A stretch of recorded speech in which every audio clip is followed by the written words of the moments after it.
Jaya Radha Madhava Kunja Bihari.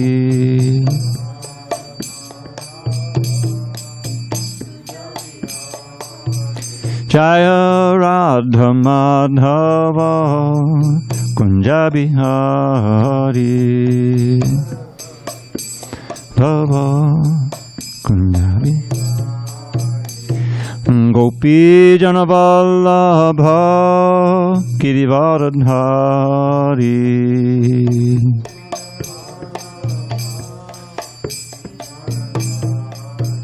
Jaya Gopi Jana Vallabha Girivardhari.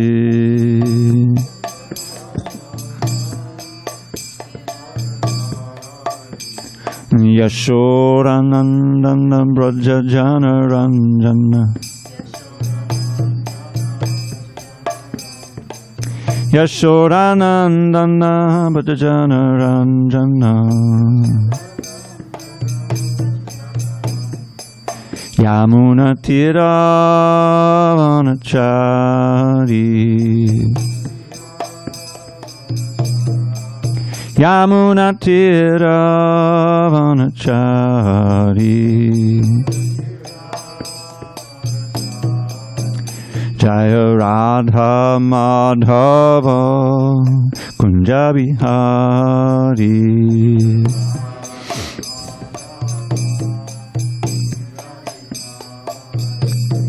Hare Krishna, Hare Krishna, Krishna Krishna, Hare Hare, Hare Rama, Hare Rama, Rama Rama, Hare Hare.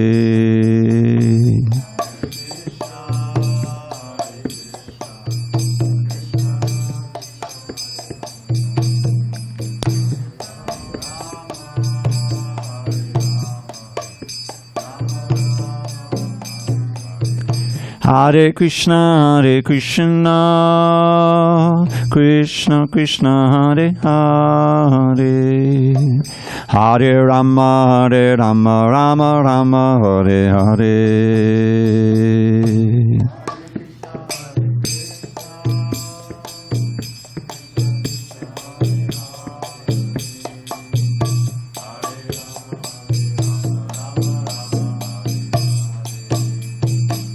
Jaya Radha Madhava Kunja Bihari.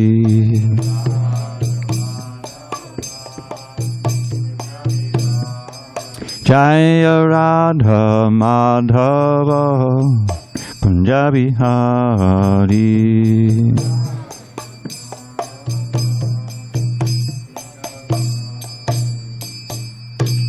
Jai Om Vishnupad Paramahamsa Paravajakacharya Ashtotar Sri Srimad, His Divine Grace Srila A.C. Bhakti Vedanta Swami Prabhupada Ki Jai. ISKCON BBT Founder Acharya Srila Prabhupada Ki Jai. Jai Om Vishnupad Paramahamsa Paravajakacharya Ashtotar Sri Srimad, His Divine Grace Srila Bhakti Siddhanta Saraswati Thakur Ki Jai. Ananta Koti Vaishnava Ki Jai. Namacharya Srila Haridas Thakur Ki Jai. Srimad Bhagavad Gita Ki Jai. Samaveda Bhaktavinda Ki Jai. All glories to the assembled devotees. All glories to the assembled devotees. All glories to the assembled devotees. All glories to Sri Guru and Gauranga. Okay. Om Namo Bhagavate Vasudevaya. Om Namo Bhagavate Vasudevaya. Om Namo Bhagavate Vasudevaya.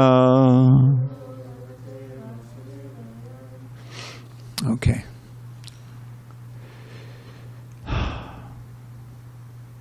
On this first day of February 2023 in San Diego, we're reading from Srimad Bhagavad Gita as it is, translation and commentary by His Divine Grace A.C. Bhaktivedanta Swami Prabhupada.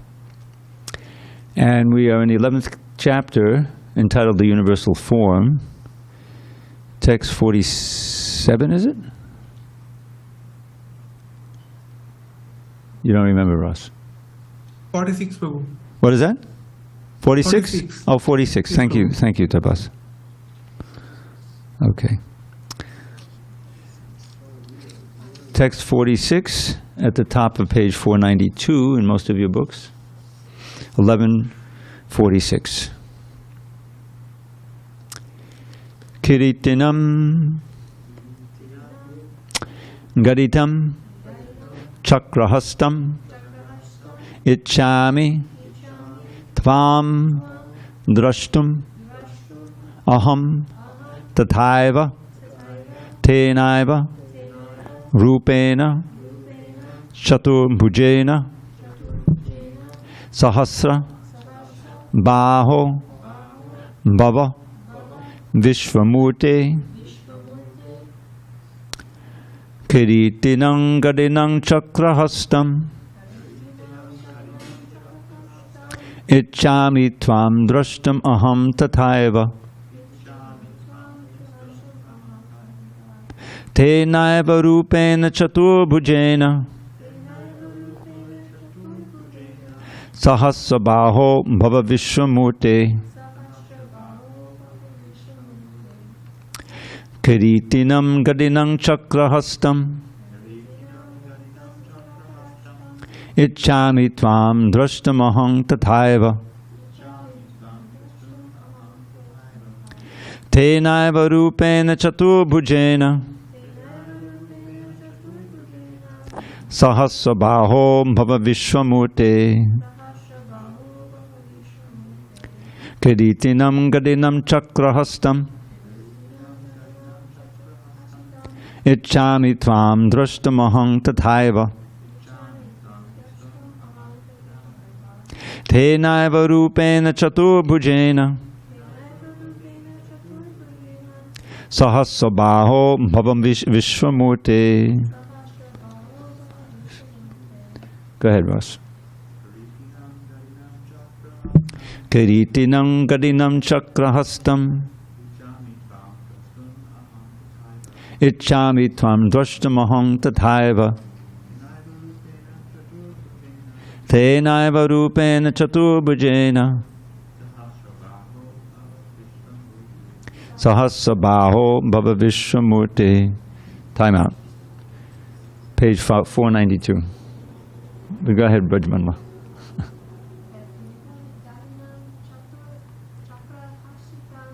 Kiritinam Gadinam Chakrahastam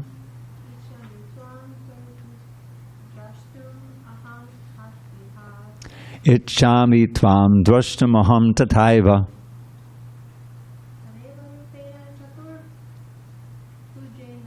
Tenaiva Rupena Chaturbhujena Sahasrabaho Bhava Vishvamurte. 1146. It's at the top of page 492.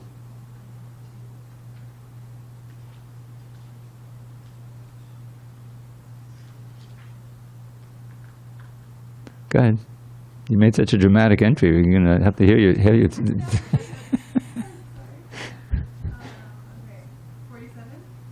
46 at the top of the page. All right.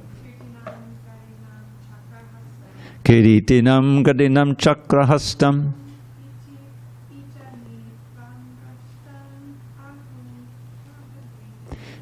Ichchami Tvam Drashtamaham Tathaiva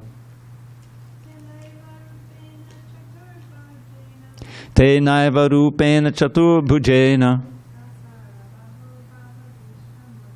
Sahasrabaho Bhava Vishvamurte. Kiritinam with helmet, Gadinam with club, Chakrahastam, disc in hand. Ichchami, I wish, Tvam, you, Drashtam, to see, Aham, I, Tata Eva, in that position. Tena Eva, in that, Rupena form, Chatu Bhujena, four-handed. Sahasrabaho, O thousand-handed one. Bhava, just become, Vishvamurte, O universal form. Arjuna said, O universal form, O thousand-armed Lord, I wish to see you in your four-armed form, with helmeted head and with club, wheel, conch, and lotus flower. in your hands. I long to see you in that form. Purport.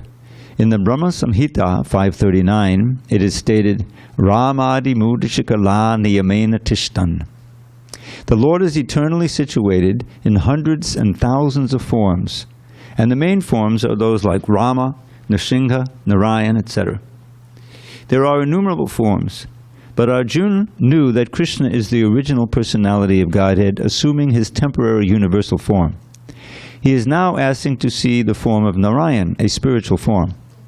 This verse establishes without any doubt the statement of the Srimad Bhagavatam that Krishna is the original personality of Godhead, and all other features originate from him. He is not different from his plenary expansions, and he is God in any of his innumerable forms. In all of these forms, he is fresh like a young man. That is the constant feature of the Supreme Personality of Godhead. One who knows Krishna becomes free at once from all contamination of the material world. Om jnana timirandasya jnanandana shalakaya chakshu unmilitam mena tasmai shri gurave namaha. I was born in the darkest of ignorance, but my spiritual master Srila Prabhupada opened my eyes with the torchlight of knowledge. I offer my humble obeisance unto him and to all members of Sri Parampara, the disciplic succession. So this is the last of the prayers of Arjuna. He's seen the universal form by the mercy of Krishna. He asked at the beginning of the chapter to see the universal form. Prabhupada makes it clear that he really didn't have any great desire to see the universal form, but this universal form is important for subsequent so-called incarnations who claim to be incarnations. Then we can always ask them to show the universal form, and they won't be able to show the universal form, and so they'll be slink away, you know, and they won't be able to maintain their false divinity. So, but Arjuna has, when he's given the eyes to see this universal form, it became more and more kind of frightening for him. In fact, there's one verse that's very famous, Kalosmi loka chaikut prabindho. He sees all of the other soldiers, they're entering into the mouths of the Lord, they're being crushed in between his teeth. He sees him as brilliant as the sun, his blazing mouths. And so Arjuna becomes not just awestruck, but kind of frightened. And Krishna says, I am time, the destroyer of everything I could done destroy all people. And everyone on this battlefield, except you Pandavas, basically, are going to die here. Whatever you do, if you leave the battlefield, they still die, because that's my plan.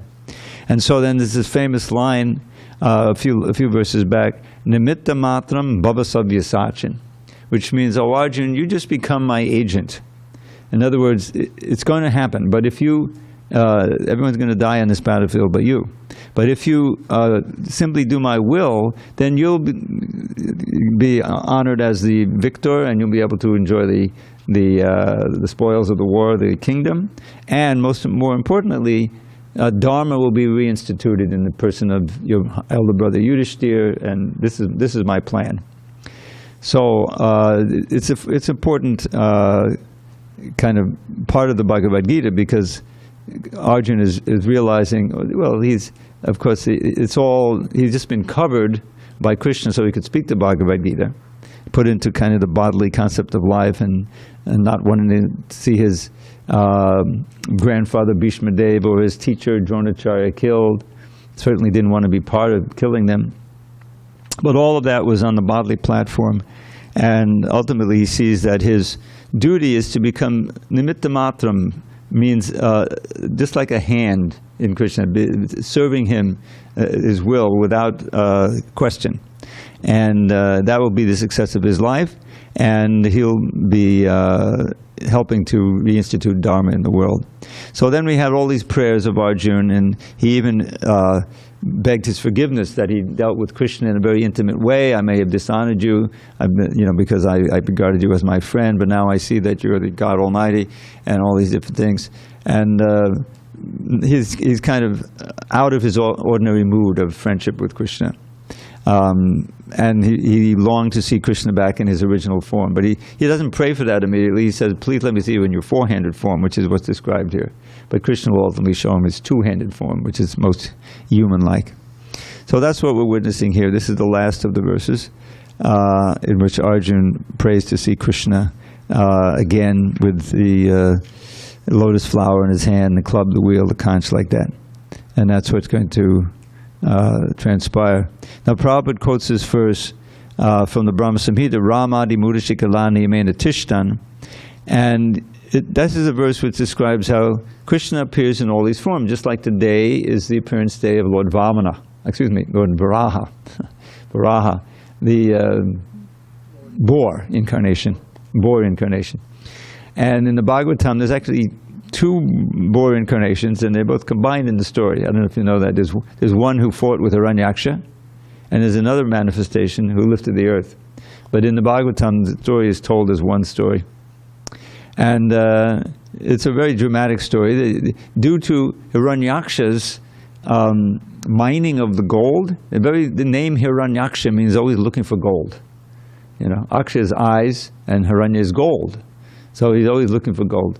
And he mined so much gold that he unbalanced the earth and it fell down into the Garbhodak ocean.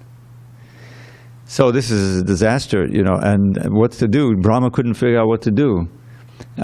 So he's contemplating, what am I going to do, what am I going to do? And from his nostril comes this tiny figure of a boar. And after a few seconds, it grows into the humongous, huge form of the boar. And he dives down into the ocean. And why a boar? Perfectly suited to root up the earth from the mud that has fallen into it. So while he's swimming down there, Hiranyaksha, he follows him and he challenges him to a fight. And so the boar incarnation more or less ignores him because he's got this mission to, you know, to lift up the earth. So he's lifting up the earth, and Hiranyaksha is insulting him, and he's up on top. And then he imparts his power into the earth so it can float on the ocean there before it can be reinstated in its orbit and everything. And then he turns to Hiranyaksha. And there's a fight, but it's not really a fight. There's no chance that Hiranyaksha can win. And he kind of toys with him and he plays with him, you know. And he kind of, the demigods are looking on and say, you know, dispatch him. You know, the most auspicious time for killing the demons is passing. Please, you know, don't wait. And then he drops his club. They both have clubs. And he drops, the Varaha drops the club, and the demigods are aghast. Oh, now what's going to happen? You know, he's dropped his weapon, and so they're all, he's just teasing. So then there's a point where he hits him with like a karate kick in the shoulder here, right? Did you read this? And that proves fatal to Hiranyaksha, you know. So the demigods are all relieved, they honor him, flowers fall from the sky, you know, like that. So that's a wonderful story of Lord Varaha. And what's great about it is that there's several incarnations. There's Varaha, there's Matsya, who's a fish incarnation. Why? Because the Vedas had been endangered, and there was an inundation. It's like Noah's Ark, practically. And so he needed this,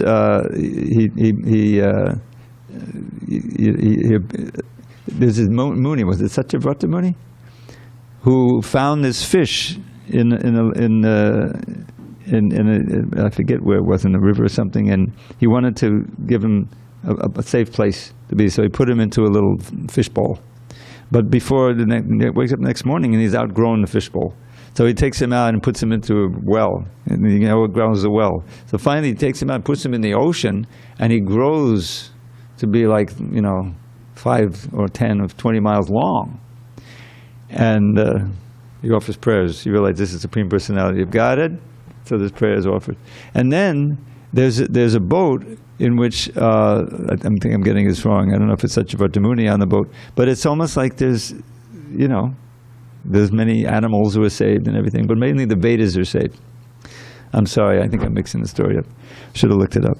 But he's another amazing incarnation. This is part of Dasha Avatar, the 10 avatars of Krishna, of which we sing this song every day after any arati. Prabhupada gave us Tavakada Kamala Vade Nakam Bhuta Shringam. And this is part of a song that's at the beginning of a book called the Gita Govinda by Jayadev Goswami. It's very interesting. Gita Govinda is known to be a very intimate book of Radha Krishna Leela that we have to be careful not to read unless we're ready to read. But at the beginning of the book, to make sure that everyone knows we're talking about the Supreme Personality of Godhead here, it's not some ordinary tale. He puts in this song that glorifies each of the 10 avatars. And the song, the verse that we know, Tavakata Kamalavade, is part of the song.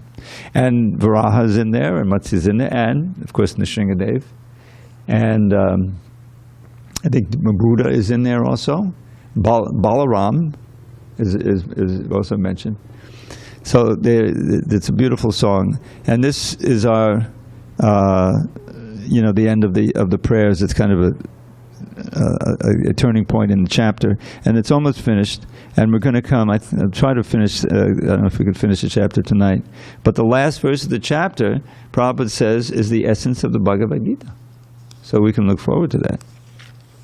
Yes, he says, 55. This verse is considered to be the essence of the Bhagavad Gita. So we can look forward to that. Okay, any questions on this verse? Now Krishna will respond. Shri Bhagavano Vacha Maya Prasannen. Okay, I'll just chant it myself. Maya Prasannen Tabarjunedam. Give it a try. Rupam Padam Darshitam Atma Yogat. Tejomayam Vishwamanantam Adyam Yanmetvadanyena Nadrishta Purvam. The Supreme Personality of Godhead said, "My dear Arjuna, happily have I shown you by my internal potency the supreme universal form within the material world. No one before you has ever seen this primal form, unlimited and full of glaring effulgence." Purport. Arjuna wanted to see the universal form of the Supreme Lord, so Lord Krishna, out of his mercy upon his devotee Arjuna, showed his universal form full of effulgence and opulence. This form was glaring like the sun, and its many faces were rapidly changing. Krishna showed this form just to satisfy the desire of his friend Arjuna. This form was manifested by Krishna through his internal potency, which is inconceivable by human speculation. No one had seen this universal form of the Lord before Arjuna, but because the form was shown to Arjuna, other devotees in the heavenly planets and in other planets in outer space could also see it. They had not seen it before, but because of Arjuna, they were also able to see it. In other words, all the disciplic devotees of the Lord could see the universal form which was shown to Arjuna by the mercy of Krishna. Someone has commented that this form was shown to Duryodhana also when Krishna went to Duryodhana to negotiate for peace. Unfortunately, Duryodhana did not accept the peace offer, but at that time Krishna manifested some of his universal forms. But those forms are different from this one shown to Arjuna. It is clearly said that no one had ever seen this form before. Okay, so let's go on. Naveda yagya jayanaya nadanaya.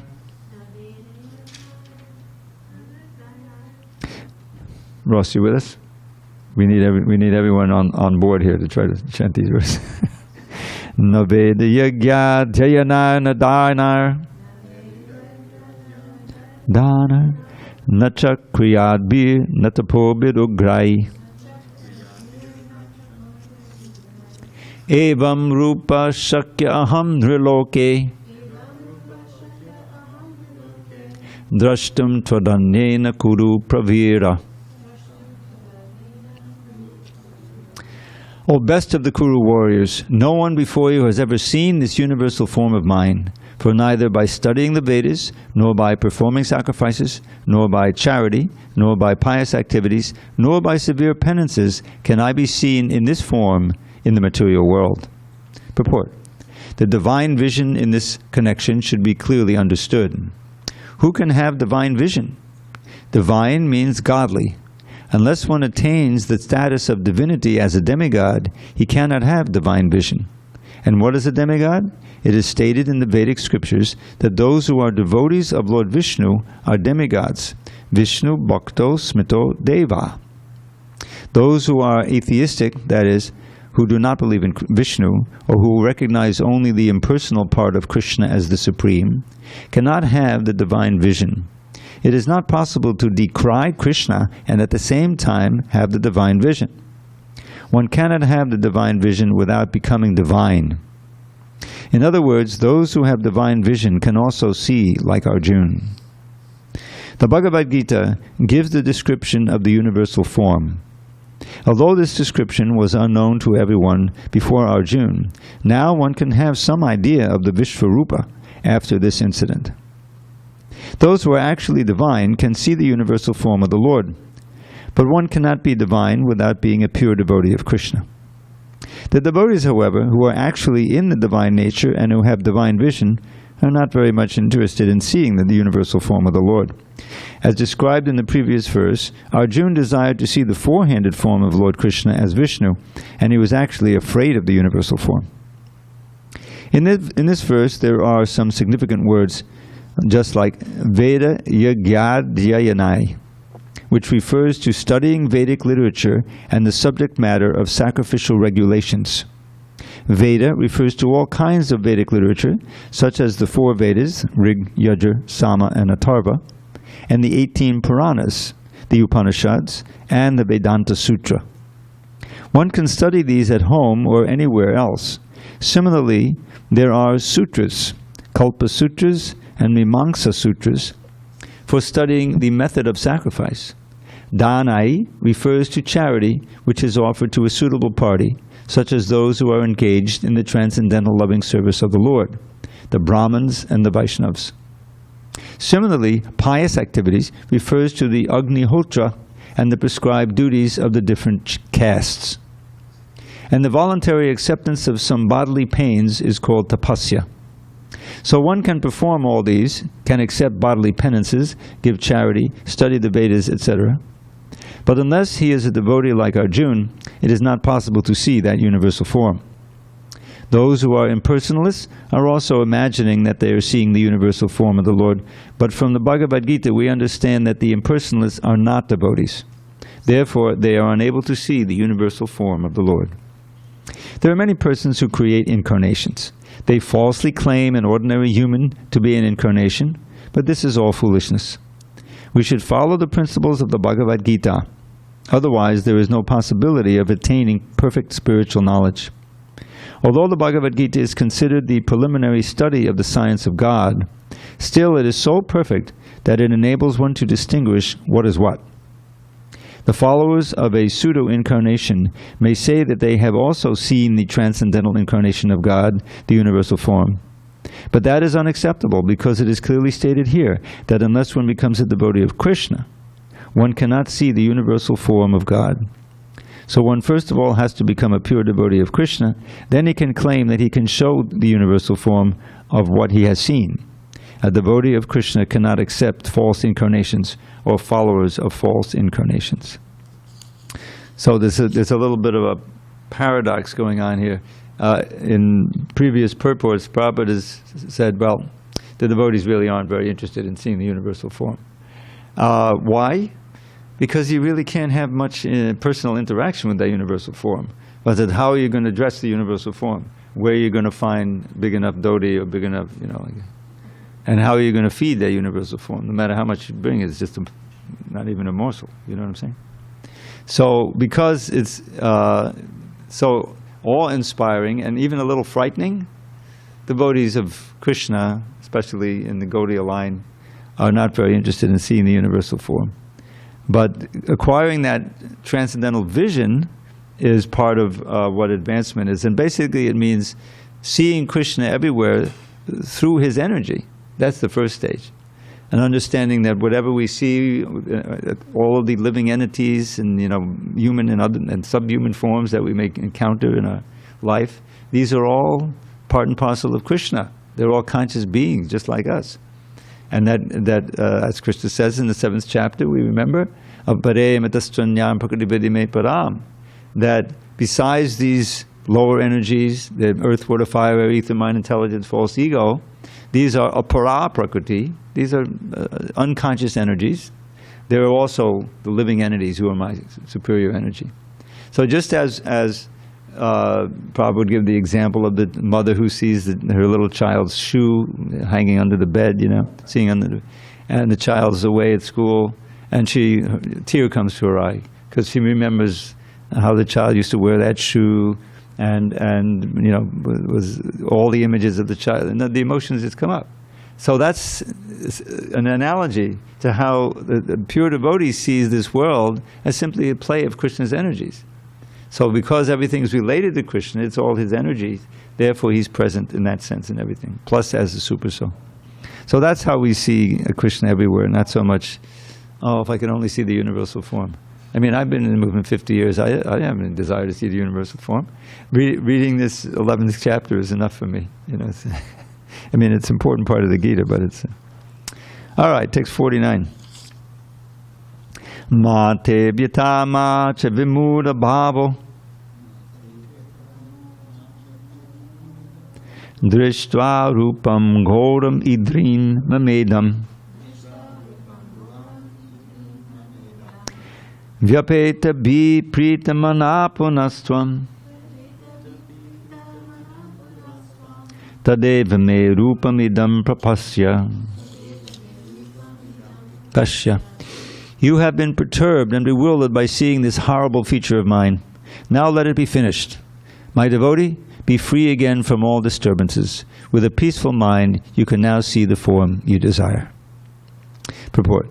In the beginning of the Bhagavad Gita, Arjuna was worried about killing Bhishma and Drona, his worshipful or worshipable grandfather and master. But Krishna said that he not be afraid of killing his grandfather. When the sons of Dhritarashtra tried to disrobe Draupadi in the assembly of the Kurus, Bhishma and Drona were silent, and for such negligence of duty they should be killed. Krishna showed his universal form to Arjuna just to show him that these people were already killed for their unlawful action. That scene was shown to Arjuna because devotees are always peaceful and they cannot perform such horrible actions. The purpose of the revelation of the universal form was shown. Now Arjuna wanted to see the four-armed form, and Krishna showed him. A devotee is not much interested in the universal form, for it does not enable one to reciprocate loving feelings. Either a devotee wants to offer his respectful, worshipful feelings, or he wants to see the two-handed Krishna form so that he can reciprocate in loving service with the Supreme Personality of Godhead. So, one of the things about the universal form kind of most important in context is that in that form, Krishna was showing the destruction of all of the soldiers on the battlefield. So that Arjuna's hesitancy to fight was foolish. Whether he fought or not, these people are going to be killed, and so you should fight, do my will, nimitta matam bhavasavyasacha, and that's the whole idea. All right, now the culmination of the chapter. Sanjaya uvacha ityarjunam vasudevas tatoktva swakam rupam darshayam asabhuyaha ashvasayam asachabitamenam Bhutva punak saumya vapur mahatma. Sanjaya said to Dhritarashtra, the Supreme Personality of Godhead, Krishna, having spoken thus to Arjuna, displayed his real four-armed form and at last showed his two-armed form, thus encouraging the fearful Arjuna. Purport. When Krishna appeared as the son of Vasudeva and Devaki, he first of all appeared as four-armed Narayan. But when he was requested by his parents, he transformed himself into an ordinary child in appearance. Similarly, Krishna knew that Arjuna was not interested in seeing a four-handed form, but since Arjuna had asked to see this four-handed form, Krishna also showed him this form again, and then showed himself in his two-handed form. The word Saumya Vapu is very significant. Saumya Vapu is a very beautiful form. It is known as the most beautiful form. When he was present, everyone was attracted simply by Krishna's form, and because Krishna is the director of the universe, He just banished the fear of Arjuna, his devotee, and showed him again his beautiful form of Krishna. In the Brahma Samhita it is stated, 538, Premanjana chudita bhakti vilochanena. Only a person whose eyes are smeared with the ointment of love can see the beautiful form of Krishna.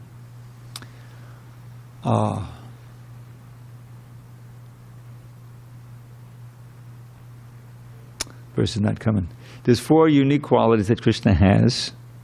And the first one is unequaled and unsurpassed beauty and opulence. And again and again you find there's one verse at the end of the 9th chapter, just before the 10th chapter comes, describing how the residents of Vrindavan would see Krishna's face. Specifically, Yasyananam, this one I remember, I hope. Yasyananam makadakundada charu karna brajat kapola subhagang suvilasahasam. Savilasahasam. Nityotsavam natatapur disabi babanjo nayo narasta mudida kupitana mescha. So the ananam is a word for face. Now it's interesting, just a little Sanskrit note. There's 4 words for face that I know. Anana and mukha, vaktra, and there's one more that I forget. And each of them means face, but it also means mouth. Because the mouth is the most important part of the face. It's part where you speak, you express the smiles, and so forth. So anana, Prabhupada was known as Kichori Mukhi. Did you ever hear that? Kichori Mukhi. As a child, he loved to eat kachoris. You like kachoris? He always had a kachori in his mouth, you know. So, this verse says, Yasyananam, his face, Yasyam makadakundada charukarna, where he has these little shark-shaped earrings swinging from his ears, you know. That shark shape is indicative of conjugal attraction. So he likes to wear those shark-shaped earrings. Makadakundada charu means very charming. Karna, brajat kapola subhagam. And they're very effulgent, they're shining because they're polished, you know, gold. Brajat kapola subhagang savilasahasam, and his face is always bedecked with a nice playful smile, you know, very charming smile. Nityotsavam, this face was an eternal festival for the residents of Vrindavan whenever they saw Krishna. And when they weren't seeing him, they were thinking of his face. Like Mother Yashoda, she never forgot his face. Natatrapur Jushabi Babancho, when drinking in the beauty of that face, they were never satiated. Never get tired. Okay, I've seen enough. No, never. You know. Naryo Nara, not just the ladies, but also the men. The males were also very attracted to Krishna's face. And the classic statement appears 4 or 5, 6 times in the 10th canon. Mudita kupitana mesha, and they think that the creator, Brahma, who created the eyelashes, where you have to blink and in a split second you can't see Krishna's face. What a fool! What kind of creator is this, that he creates our eyes that we have to blink and lose, you know, a split second of vision of Krishna's face, indicating how they wanted to see. So that's the kind of beauty that he displays. His original 2-arm form. It's not. It's, you know, they have this idea of this anthropomorphism. Probably knew that word. Where the atheists say, "Oh, you're just worshiping this human form because you're human beings. You want to have a human-like God, so you create this, you know, imagine this God." But we're not. We're imitation God-like forms. Know that the original form is human. You know, is Krishna, and we're made. Doesn't it say in the Bible? We're made in the image of God, right? So that's why we have our imperfect human forms. So now these last few verses, again, he's with Krishna in his human-like form on the chariot. Arjuna Vacha, now, there's relief now. We can stop worrying. The verses are much shorter, much more easier to chant. Back to the Drishvedam Manusham Rupam Tava Saumyam Janardana Idanim Asmi Samvritta Sacheta Prakatim Gataha. Excellent. When Arjuna saw Krishna in his original form, he said, "Oh, Janardana, seeing this human-like form, so very beautiful, I am now composed in mind, and I am restored to my original nature. Purport. Here the words Manusham Rupam clearly indicate the Supreme Personality of Godhead to be originally two-handed. Those who deride Krishna as if he were an ordinary person are shown here to be ignorant of his divine nature. If Krishna is like an ordinary human being, then how is it possible for him to show the universal form, and again to show the four-handed Narayan form? So it is very clearly stated in the Bhagavad Gita that one who thinks that Krishna is an ordinary person and who misguides the reader by claiming that it is the impersonal Brahman within Krishna speaking is doing the greatest injustice. Krishna has actually shown his universal form and his four-handed Vishnu form, so how can he be an ordinary human being? A pure devotee is not confused by misguiding commentaries on the Bhagavad Gita because he knows what is what. The original verses of the Bhagavad Gita are as clear as the sun. They do not require lamplight from foolish commentators. Now, do any of you know who he's referring to? This is an ongoing battle that Prabhupada would wage. I think it started when Prabhupada, the history is that Prabhupada was for a long time in India, he was part of the Gaudiya Math. And when Bhaktisiddhanta Saraswati disappeared, then he hoped, and many other devotees hoped, that they would be able to continue to work together and follow the instruction that he gave to form, guess what? A governing body commission, GBC, those letters. They didn't do it. And there were various prominent devotees who tried to be the next Acharya, to be the leader of the Math, and so the whole thing collapsed. But before it did, Prabhupada, one of the things in his effort to work with the Math, that he accepted an invitation of one of his godbrothers who had an established temple and a Math and ashram, to come and to help manage the temple and be in charge of the brahmacharis like that. So he did that for a while. And he would send them out preaching, just as Bhakti Siddhanta did, and they come back. So one day, one of the brahmacharis came back, and I think he had encountered Dr. Radhakrishnan, who was, he became the president of India at one point, or he had listened to a talk by him. And he was saying famously in his commentary on the last verse of chapter 9, which is, Manmana bhavamad bhakto madjaji mam namaskuru mamai vaishasi yuktvavam atmana matparayana. I hope I don't ever forget that one in this lifetime.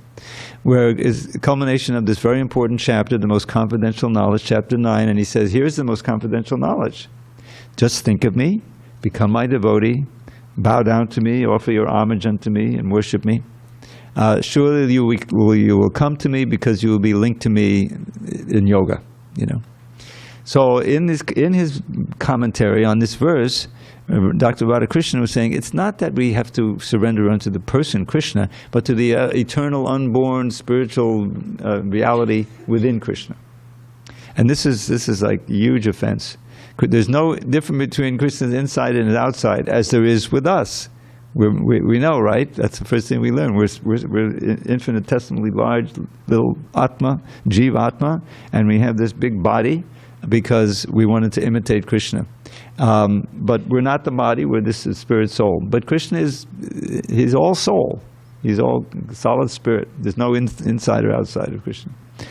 So, in fact, there's even a verse, probably, Dehi vabhagoyam neshvare vidyate kuchit.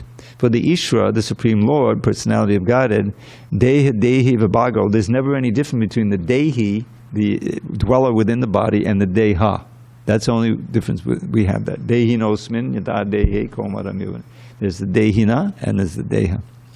So Prabhupada has, he sometimes his desire to refute this false idea enters into his purports, and this is one of them.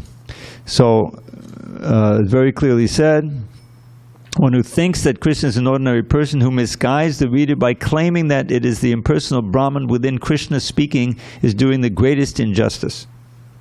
Krishna has actually shown his universal form, his four-handed form. How can he be an ordinary human being? So a pure devotee is not confused by misguiding commentaries on the Bhagavad Gita because he knows what is what. And so he's referring to that now.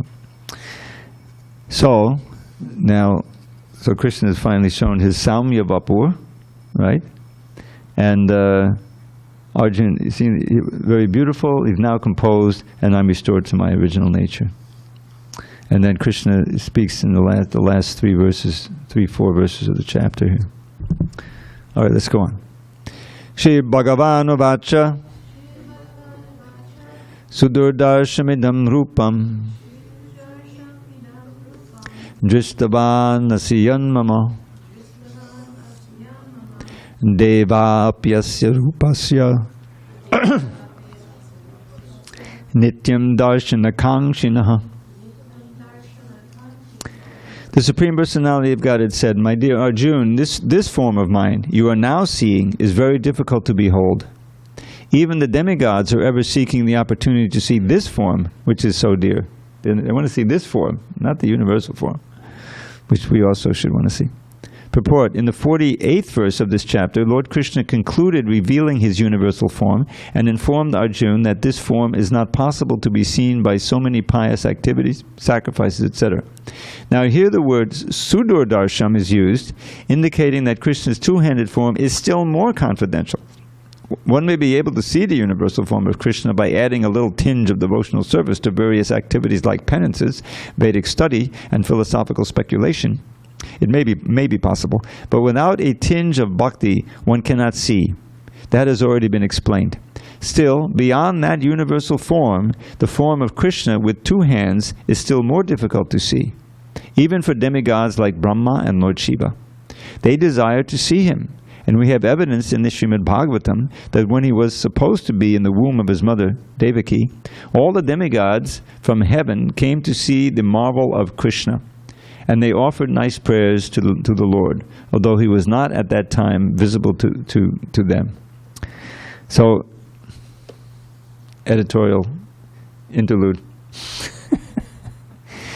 This phrase, supposed to be, in English, I mean, correct me if I'm wrong, but usually that phrase used to be that for some reason it should be, but it isn't.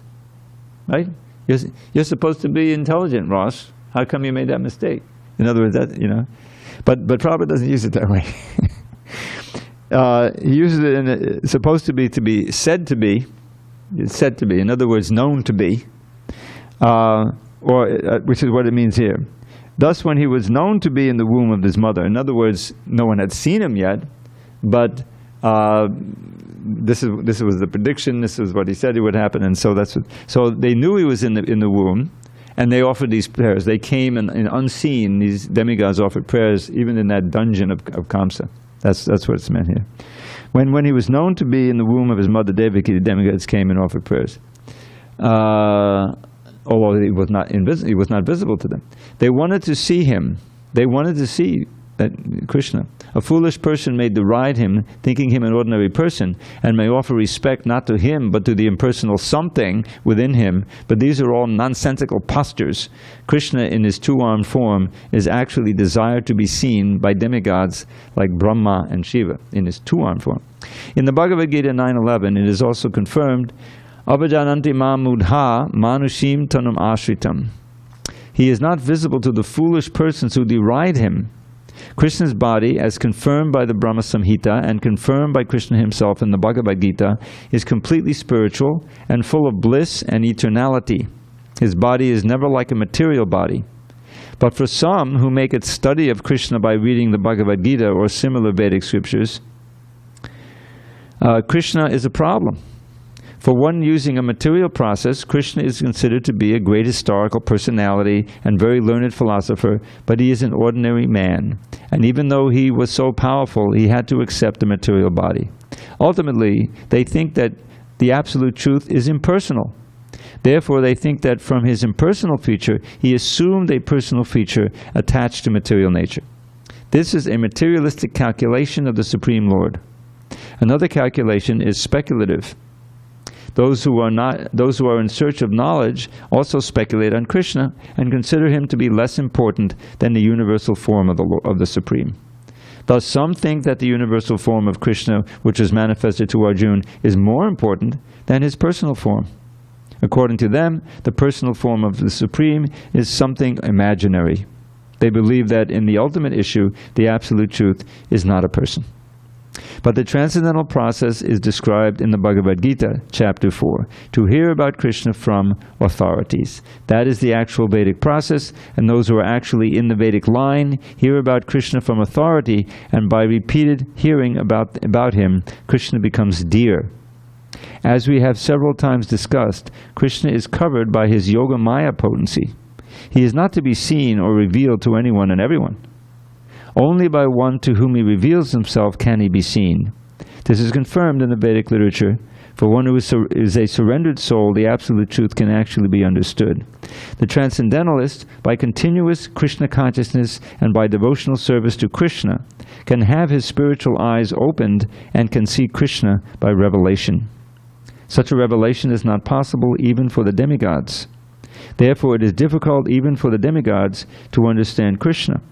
And the advanced demigods are always in hope of seeing Krishna in his two-handed form. The conclusion is that although to see the universal form of Krishna is very, very difficult and not possible for anyone and everyone, it is still more difficult to understand his personal form of Shyamasundar. So this is important understanding. Once again, we return to that basic principle that whatever we're doing in Krishna consciousness, Krishna is within our heart. He's seeing the sincerity, he's seeing the effort, he's seeing your willingness to undergo austerities and penances for his sake, and he's giving us proportionately, exactly to our surrender, revelation, little dollops of bliss, of that part from the ocean of happiness that's really Krishna consciousness. So it's all coming from him. And that's the theme here. Arjuna prayed that he wanted to see, and Krishna said, you can't see me with these eyes, I'll give you special eyes so you can see. Right? And then he showed him the universal form. It appears the demigods also got that blessing, they saw it. But the real devotees, even Brahmā and Śiva, they're not hankering to see that form. They want to see that all beautiful form that Krishna displays in Vrindavan to the devotees who love him the most in all varieties of ways. And Lord Brahma came down. Remember, he was bewildered. It didn't compute. He's thinking of God in terms of, oh, my father, Garbhodakshai Vishnu and Mahavishnu and Narayan. How can this be Narayan? He said, the little boy standing with a little fruit and yogurt in his hand. I'll test him. And he spirited away the boys. He spirited away the calves, put them in a mountain, put them to sleep. And then Krishna just kept playing with his boys and calves. He came back in a moment of his time. What's this? And he checked, and there they were. The boys were in the cave. The calves were in the cave. There's a whole new set of boys and calves. So, so Krishna was doing both. He was giving the cows, and he was giving the mothers a chance to intimately interact with him as their own children. Right? And so Balaram was puzzled. The ocean of love that was already Vrindavan was increasing and increasing even more than it was before. So this was Krishna was doing, that was his real motive in doing it. But at the same time, he was able to illuminate Brahma and evoke these wonderful prayers that Brahma gave when he finally saw the reality. So these prayers have been evoked from Arjuna, but in the ultimate issue, the universal form is in a secondary position behind the human-like form of Krishna, which is what we worship. And that's why in a very short time, a few minutes, we'll see the Supreme Personality of Godhead in his original form on the altar here. Any questions, comments? Yes? Was Arjuna the only person to see the universal form on the battlefield? It seems that's the case, although the demigods in heaven were able to see.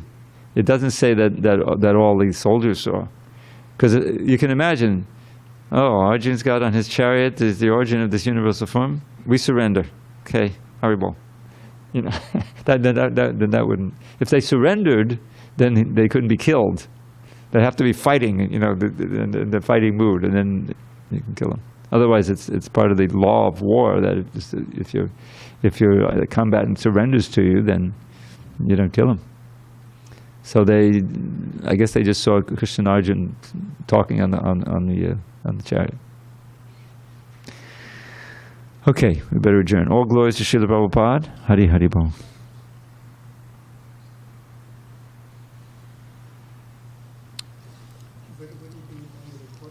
I'm sorry?